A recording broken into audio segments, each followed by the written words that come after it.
And I guess you can see the principle now. I mean, the whole thing is because you're on the bearings, the hub has to spin at the same speed as the chuck, because otherwise, if you just depended on the bolt holding that whole plug pack together, well, it's liable to start spinning on the bearings. You want everything to spin at the same speed, because that hub is basically just floating. Let's try her to, yeah, we do it at a higher speed here. This probably will actually turn at about 120. Yeah, we're at 120.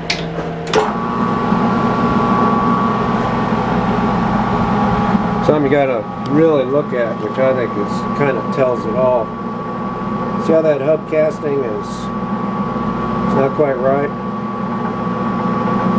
So I say you can't depend on these things. That's why I'd rather turn off the bearings that I know are true and not depend on that hub casting or anything to do with that casting.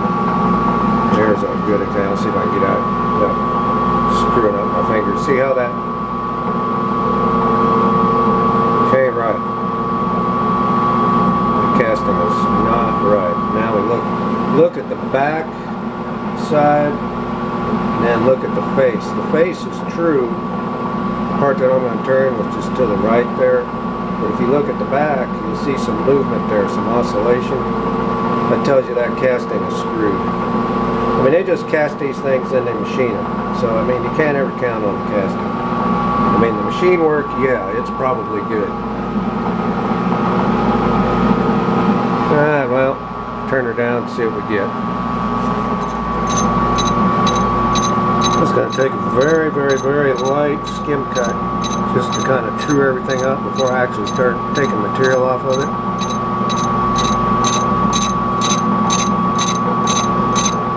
This has been milled and I didn't like the way it was milling, so there's going to be some whoop-de-doos in there until I clean that face up.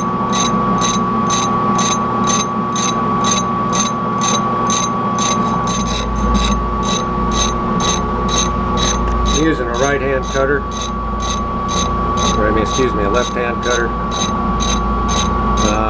Normally I just use a standard right hand, but I can't come out far enough on my cross slide, so I just pop this in instead. Works just as good. I probably got about 10 thousandths to go to get to where the I stopped milling. Well, just did the first skim cut. You can see where she's just taking very, very, very light, hardly anything at all. What's interesting, it didn't touch much of anything right here, which tells you that old face is just kind of strange. All right, we'll get after it. More of these things coming over. I'm trying to work, and boy, I'll tell you, they are loud. I don't know which way they're coming from, but I can sure hear them coming. Whole shop is vibrating. Boy, oh boy.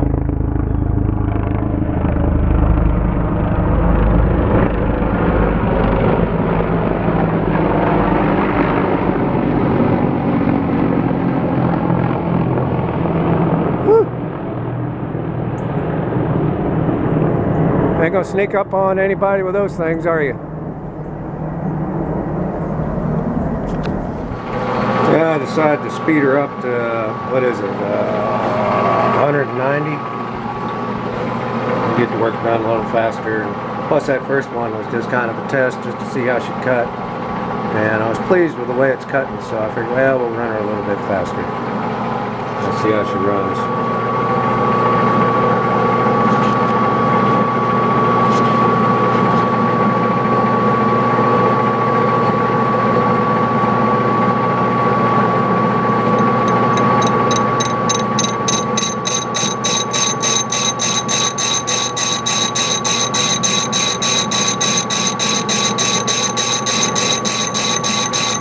I'm only taking 10,000.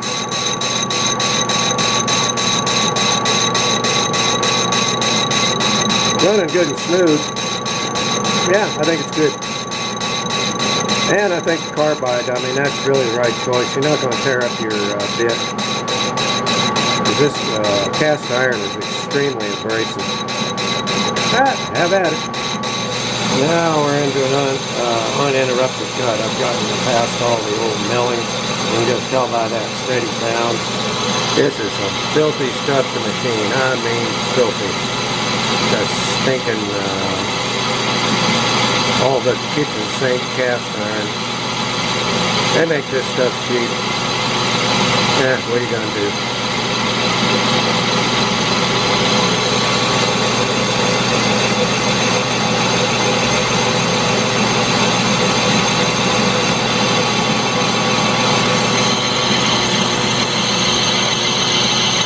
That is just an unholy mess.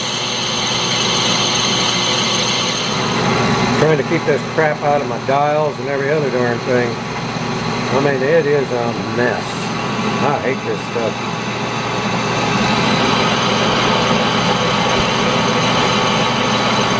Okay, at this point, we're good. It's ready to rock.